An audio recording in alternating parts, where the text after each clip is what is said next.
आलास का रे बाळा तू? आम्हाला माहीत होते तू येणार.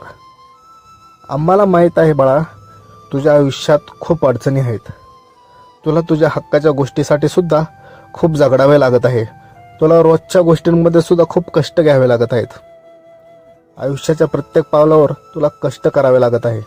आयुष्याच्या प्रत्येक पावलापावली तुला स्वतःला सिद्ध करावे लागत आहे. खूप अडचणींना तुला सामोरे जावे लागत आहे. जेव्हा तू काही चांगले करायला जातोस तेव्हा काही ना काही अडचण ही येतेच.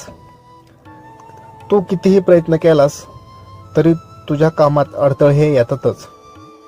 तू कधीही दुसऱ्याचा वाईट विचार करत नाहीस. दुसऱ्याचे वाईट व्हावे असा विचारही तुझ्या मनात कधी येत नाही. दुसऱ्याचे नेहमी चांगलेच व्हावे हाच तुझ्या मनात स्वच्छ विचार असतो. पण तरीही तुझ्या बाबतीत नेहमी वाईटच घडत असते. तुझ्या बाबतीत तुला प्रत्येक गोष्टीला तुला संघर्षच करायचा असतो. तुला संघर्षाला सामोरे जावे लागते. लक्षात ठेव, तुझ्या आयुष्यात अडचणी आहेत, माहिती आहे. काही त्यातील आर्थिक आहेत तर काही मानसिक आहेत तर काही शारीरिक अडचणी आहेत. मला माहीत आहे बाळा, तुला पैशांची खूप गरज आहे. तुला आर्थिक स्थैर्य हवे आहे, पण तुला ते भेटत नाही आहे. तू कितीही कष्ट केलेस तरी तुला ते भेटत नाही आहे. देवसुद्धा तुझी मदत करत नाही आहे, कारण देवाला सुद्धा माहीत आहे की तू हार मानणारा नाही आहेस. तू कष्ट करशील, तू प्रामाणिक प्रयत्न करशील, तू भिवू नकोस. आम्ही तुझ्या सोबत आहोत. तू फक्त या चॅनलला सबस्क्राईब कर आणि त्यानंतर कमेंट बॉक्समध्ये श्री स्वामी समर्थ असे लिही. अरे मी पाहत आहे तू हे करत आहेस की नाही.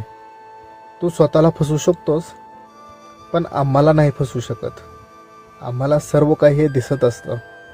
आम्ही पाहत आहोत की तू शेवटपर्यंत हा व्हिडिओ संदेश पाहत आहेस की नाही. माणूस ओळखण्यात झालेली चूक हीच आपल्या आयुष्यातील सर्वात मोठी चूक असते.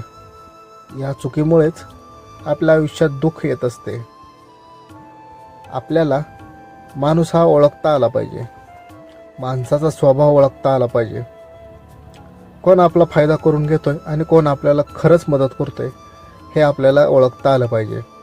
या जगात खूप स्वार्थी लोक आहेत. ते तुझ्या अडचणींचा गैरफायदा करून घेण्यासाठी नेहमी तयारीतच असतात. अशा लोकांपासून तू दूर राहायला हवंस. कोणता व्यक्ती आपल्याला खरंच मदत करतोय आणि कोणता आपला वापर करतोय हे तुला ओळखायला यायला हवे. आयुष्यात या गोष्टी लक्षात ठेव की प्रामाणिक प्रयत्न केले की यश हे मिळतेच. संयम ठेवला की न होणारे कामसुद्धा होते.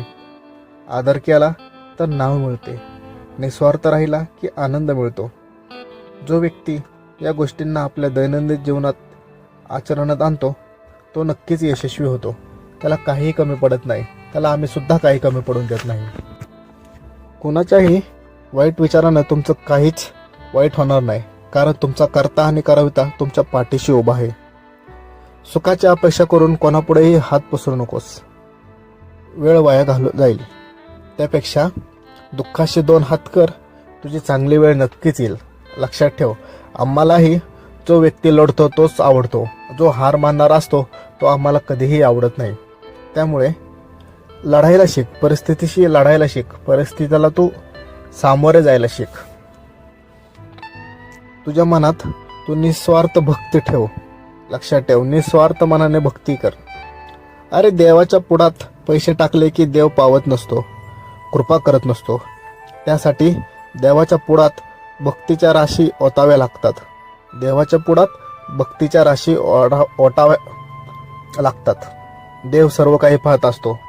जो चांगल्या निस्वार्थ भावनेने भक्ती करतो त्याला आम्ही नक्कीच पावतो.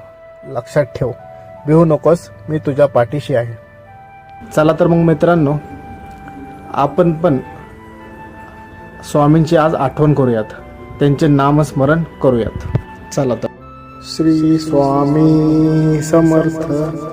श्री स्वामी समर्थ. श्री स्वामी समर्थ. श्री स्वामी समर्थ.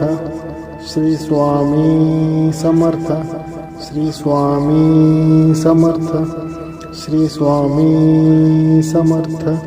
श्री स्वामी समर्थ.